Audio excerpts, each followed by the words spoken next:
Hello and welcome to West Ham Last Month, the not-so-monthly series where we go through the good, but more so the bad, of everything West Ham related last month. We kicked off September 2020 excellently with rumours of us selling our most exciting young player, Grady Diangana, and the news went down excellently. To say this caused a shitstorm would be a massive understatement. Inevitably this led to the hashtag GSBout being #1 trending in the UK. Everything about this decision was baffling. Not only would he be going to a relegation rival for below what we should value him at, it seemed as though Moyes wanted to keep him.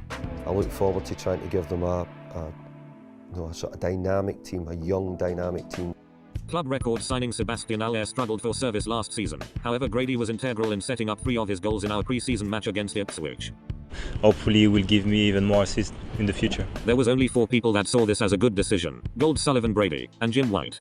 What is it that these West Ham fans do not get? Natalie, what do these West Ham fans want? Why is it they habitually complain on the eve of a new season when they should be right behind Moyes, right behind West Ham, and dare I say it, right behind Gold, Sullivan and Brady? What's wrong with them? Stop being on the backs all the time of the owners. Support the blinking team. Thing is, Jim, it is possible to be behind Moyes and the players, whilst being against Gold, Sullivan and Brady, and anyway, I'm not entirely sure why it bothers you so much, apart from being mates with Sullivan. We're entitled to our opinion, just like you were entitled to your opinion in supporting Sky Cave in wrongfully accusing HLTCO of being a racist and trying to ruin him. P.S. Stop dodging fake Carlton, you massive coward. I am a clown.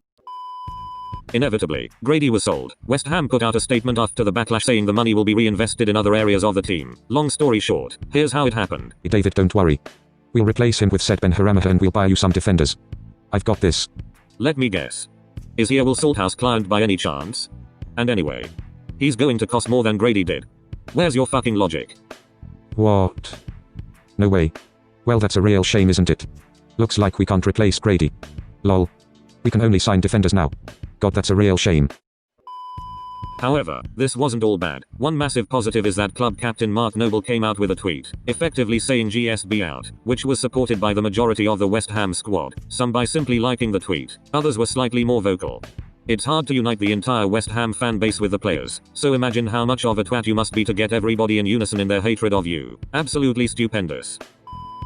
Whilst all of this was going on, 2020 strikes again. Triple H put out a video urging Declan Rice to stay at West Ham. So I have a message. I have a message for one Declan Rice. Stay with the people that brought you to the dance. Stay with West Ham. And become the hero.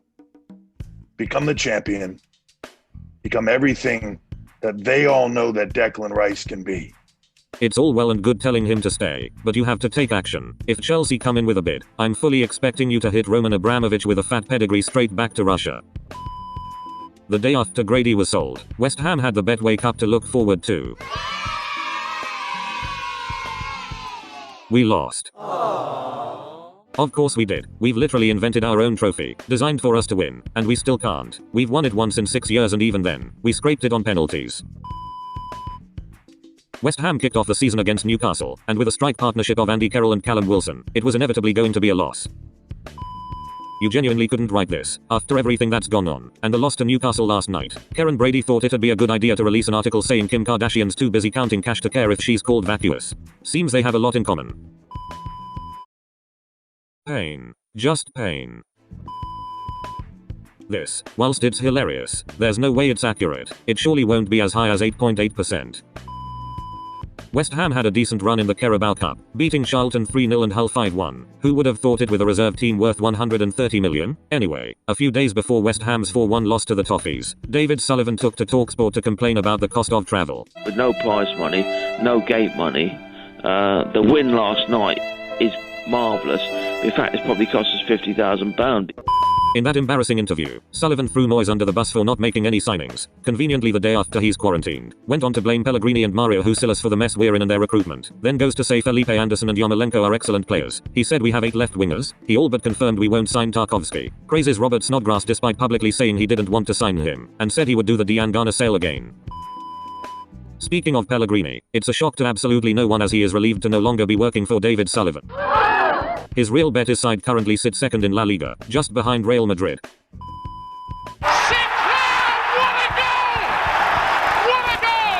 Things you just absolutely love to see.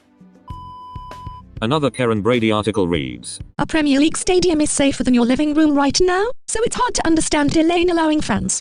Several days later. West Ham can confirm that David Moyes, Issa Diop and Josh Cullen have returned positive tests for COVID-19. Incredible. Only at West Ham. After the tragic news that the trip to Everton would cost David Sullivan £50,000, a GoFundMe was started. Many kind people shared their generosity in what is unquestionably a traumatizing time for Dave.